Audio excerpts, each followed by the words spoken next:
I'm Alan Kinney, Managing Editor with REIT.com, and I'm in sunny San Diego for REIT World 2012, NAREIT's annual convention.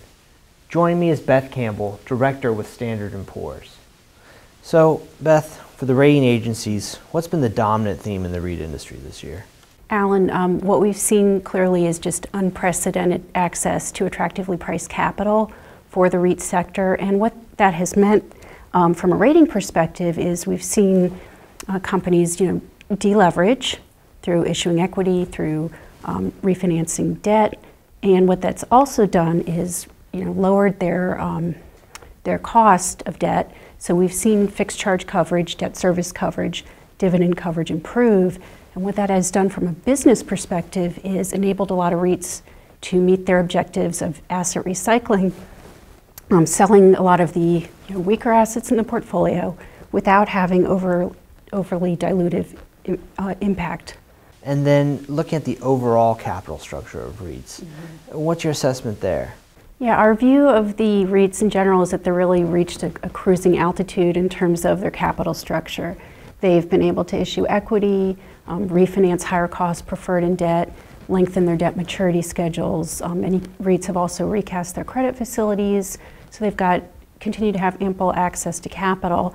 So it's really, from a leverage perspective, we believe most REITs are at their target levels. So Beth, would you say that the CMBS market's functioning, and what do you think is going to be the story there next year? Yeah, a couple of the challenges we see for REITs, on the one hand, is going to be trying to find attractive and accretive opportunities without increasing the business risk profile. So that'll be one. And then the other, from sort of a rating perspective, debt service coverage, fixed charge, and dividend coverage is really, we'd like to see many REITs continue to rebuild that cushion ahead of the next downturn. So what we really don't want to see is REITs maybe too soon in raising their dividend.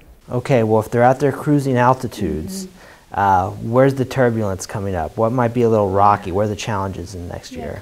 Yeah, our expectations for the CMBS market are for the volume to continue to increase, but somewhat gradually, and just the health of the existing CMBS product is going to be a little bit improved as well.